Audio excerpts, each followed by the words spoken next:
When screening the wrist, the praying and reverse praying positions are utilised. In inspection, observation is made about such features as the level of normal function, the carriage of the hand, if wasting or swelling are present, the presence of colour change, and if any deformity is present. For the hand and thumb, the pattern and range of individual movements are observed. In the hand, a fist is made, then the fingers are extended, then spread or abducted, and then adducted. In screening the thumb, the movements of flexion, extension, opposition, abduction, and adduction are individually observed. Palpation is systematically undertaken, examining each of the finger joints, the carpo-metacarpal joints, and lastly the wrist joint. As can be seen, this is done using both hands so that any tenderness, colour change, or instability can be detected.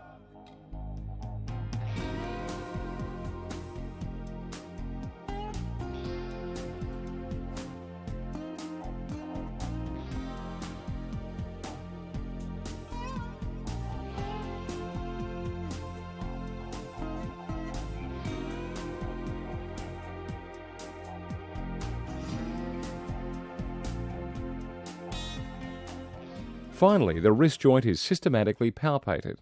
Comparison is made with the opposite side. After palpating these joints, tendons are then palpated, while appropriate passive movements utilising these tendons are made, examining for crepitus, swelling or nodules.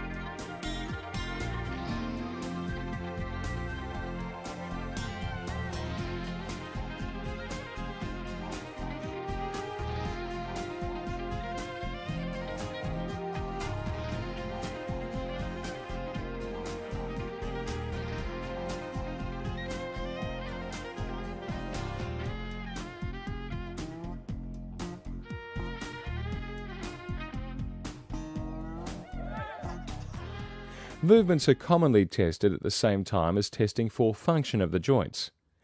Finger flexion is tested by asking the patient to make a fist, and the power is then tested by requiring the examiner's two fingers to be grasped. Thumb and index finger power are tested by forming a circle and seeing whether this can be maintained against the examiner's attempt to break it. Finger extension is tested as is shown by having the hand held in a neutral position and maintaining the finger position against attempted flexion. Wrist extension and flexion and radial and ulnar deviation are tested, both as active movements, and then testing whether this position can be maintained as an isometric movement against the examiner's attempt to overcome it.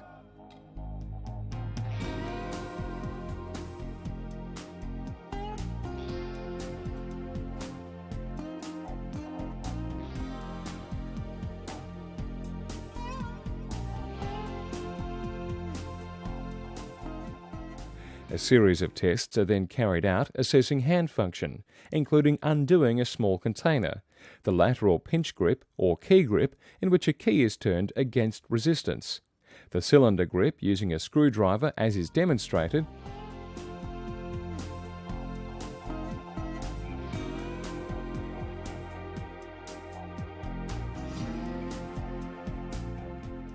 the spherical grip tested by squeezing a ball,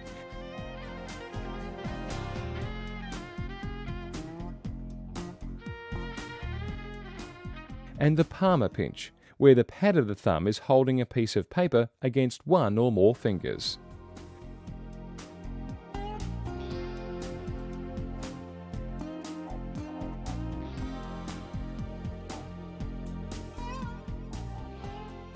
Finally demonstrated in this section is a hook grip, which is commonly tested by asking the patient to carry a case, but in this instance is tested by holding a tool against the examiner's attempt to pull it away. Tinel's test is undertaken when carpal tunnel syndrome is suspected. The X marks the position for tapping the nerve as it exits from under the flexor retinaculum. A positive test is reproduction of pain or paresthesia in the lateral 3.5 fingers.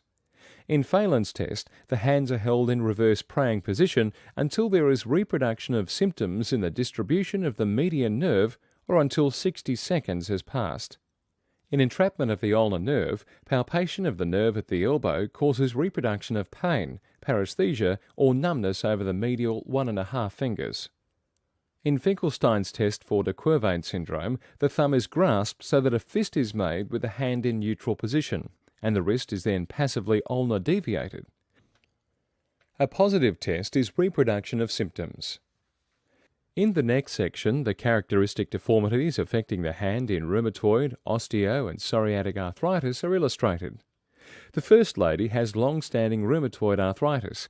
On the left hand you can see that there is hyperextension at the proximal interphalangeal joints and flexion at the distal interphalangeal joints. This causes the characteristic swan neck deformity, which is very obvious here. The thumb shows what is sometimes called the Z deformity, where you get flexion at the metacarpophalangeal joint and hyperextension at the interphalangeal joint. In this lady's instance, it is the same in both thumbs.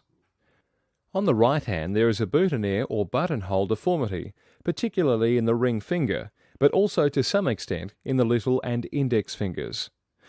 This is the opposite of the swan neck deformity, and there is a fixed flexion deformity at the proximal interphalangeal joint rather than hyperextension, which is what occurs in the swan neck deformity. When supination in this patient is attempted, there are restrictions of movement in both hands of approximately 30 to 40 degrees. When one explores this further and palpates the wrist and elbow during this supination, it becomes obvious that the restriction of rotation on the left is at the elbow, whereas on the right it is occurring at the distal ulnar carpal joint. This is a good illustration that forearm rotation requires movement of both the elbow at the radiohumeral joint and at the wrist at the ulnar carpal joint. Thus, the two arms show the two separate mechanisms by which problems of rotation may develop. Please note that as one explores these rotation problems, you also have a very good view of the Z deformities in the thumbs. The next lady has long-standing osteoarthritis of her hands. The problem is predominantly in the interphalangeal joints, particularly the distal interphalangeal joints of several of the fingers. There is also obvious swelling of the proximal interphalangeal joints. Commonly with osteoarthritis of the hands, there is involvement of the first carpometacarpal joint at the base of the thumb. In this lady, you can see this particularly on the right-hand side, where the swelling and the adduction deformity is obvious. The first carpometacarpal joint involvement is commonly the aspect of the osteoarthritis that causes most functional difficulty. On palpation, it becomes obvious that this is largely a bony swelling, although in osteoarthritis it is not unusual to get secondary synovial swelling in the joints. An example of this synovial swelling is seen in the left ring finger. An important aspect of the differential diagnosis is illustrated by examining this lady's fingernails, which are essentially normal. There are no signs of the nail changes of psoriasis, including no pitting, and thus psoriatic arthritis is most unlikely. The next patient has psoriatic arthritis. For him, the arthritis particularly affects the distal interphalangeal joint of the middle finger of the right hand. What is very obvious is the prominent psoriatic nail involvement. As one inspects the hands, it is clear that the arthritis is asymmetrical, with this distorted interphalangeal joint being disproportionately affected, relative to any of the other joints. In fact, the middle finger is swollen along its entire length. This is a situation known as dactylitis, or inflammation of the whole digit. As one examines his hand, it also becomes clear that there is swelling in some of the proximal interphalangeal joints, particularly that of the right little finger. A further change is that there is some puffiness of the metacarpophalangeal joints, particularly of the index and middle fingers of the right hand. Despite the fact that clinically most of the distal interphalangeal joints do not seem to be affected, there are psoriatic changes in most of the corresponding nails.